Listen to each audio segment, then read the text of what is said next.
एक बार की बात है। एक गांव में एक मछुआरा रहता था। उसके 4 बेटे थे, सोमनाथ, भानु, हरिया और गोपाल।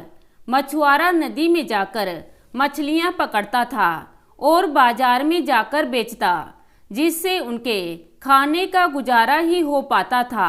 एक दिन मछुआरा अपने 4 बेटों को बुलाता है और कहता है, बेटों, अब तुम बड़े हो चुके हो। मेरे पास तुम लोगों को देने के लिए कुछ भी नहीं है। इस मछुआरे के काम में ज़्यादा कमाई नहीं है।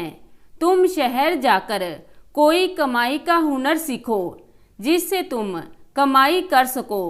अपने पिता की यह बात सुनकर सभी भाई मान गए और शहर में चले गए। थोड़ी दूर जाने पर उनको 4 रास्ते नजर आए। उनमें से बड़ा भाई बोला, हम सबको अलग अलग रास्ते पर जाना चाहिए और 4 साल बाद हम यहीं पर मिलेंगे।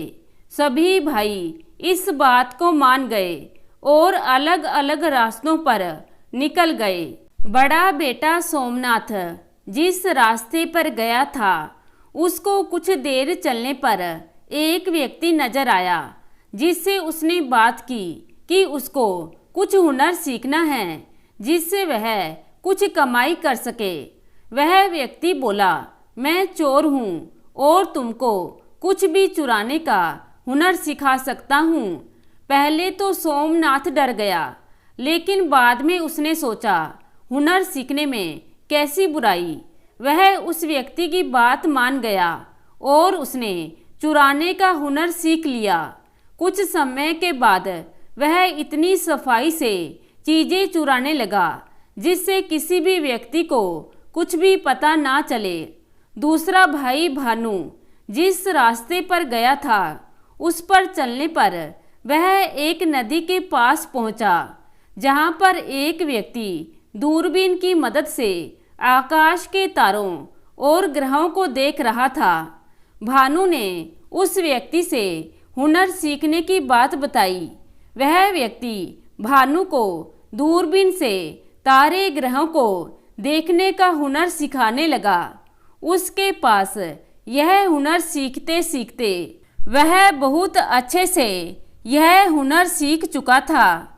जाते समय वह व्यक्ति उसे ऐसी दूरबीन देता है, जिससे धरती और आसमान की दूर की चीजें साफ देखी जा सकती थी। तीसरे भाई हरिया को रास्ते पर आगे जाने पर एक शिकारी नजर आया। हरिया के कहने पर वह उसको यह हुनर सिखाने को तैयार हो गया। काफी मेहनत के बाद वह धनुष तीर की मदद से किसी भी निशाने को भेदने में सक्षम हो गया। जाते समय शिकारी ने हरिया को तीर और धनुष दिया।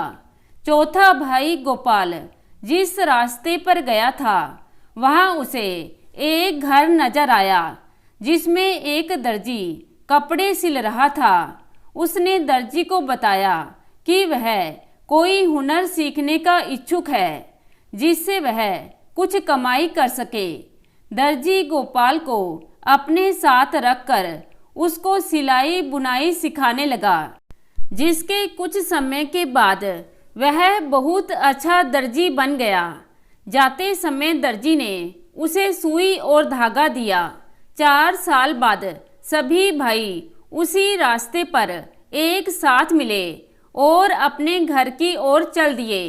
घर जाकर सबने अपने पिता को अपने अपने हुनर के बारे में बताया।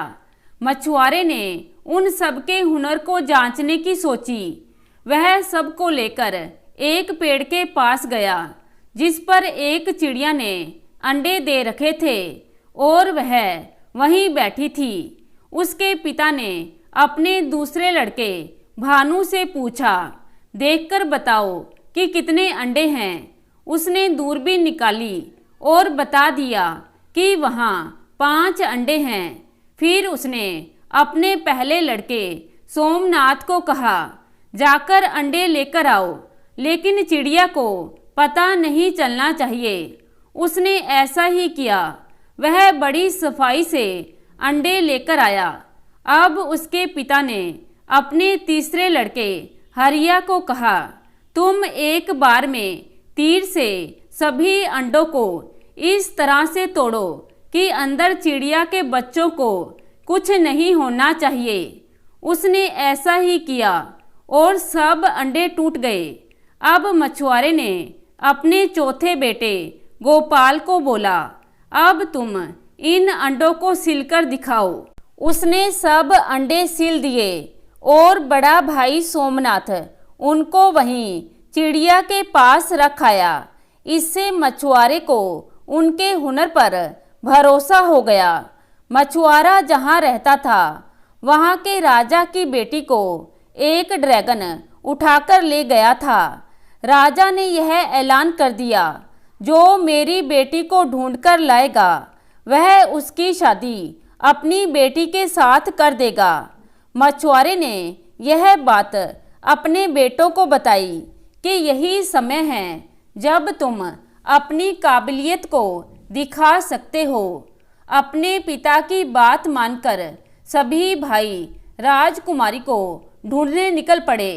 दूसरे भाई ने अपनी दूरबीन से देखा तो उसको पता चला कि ड्रैगन राजकुमारी को अपने साथ एक टापू पर लेकर गया है।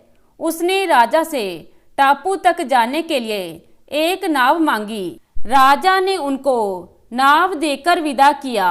वहां पहुंचकर पहले भाई सोमनाथ ने बड़ी सफाई से राजकुमारी को लेकर नाव पर आ गया। जब ड्रैगन सो रहा था, लेकिन जैसे ही वो जाने लगे तभी ड्रैगन जाग गया। उसने नाव पर हमला कर दिया, लेकिन तीसरे भाई ने अपने तीर से ड्रैगन को मार दिया। अब उनकी नाव टूट चुकी थी और वो सब डूबने लगे। तभी चौथे भाई ने वह नाव सिलकर जोड़ दी, जिसके बाद वह सब सुरक्षित लौट आए। इसके बाद राजा ने चारों भाइयों से कहा, अब तुम सब आपस में निर्णय कर लो, कौन मेरी बेटी से शादी करेगा। सभी भाई आपस में राजकुमारी से शादी करने के लिए लड़ने लगे और सभी राजकुमारी को बचाने के लिए अपने काम गिनाने लगे।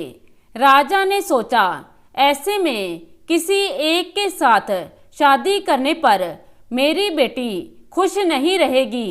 इसलिए राजा ने उन चारों भाइयों को अपना आधा राज्य देने का निर्णय किया। आधा राज्य पाकर चारों भाई खुशी खुशी अपने पिता के साथ रहने लगे। तो दोस्तों, कैसी लगी आज की कहानी? आशा करती हूँ कहानी को पसंद करेंगे। धन्यवाद।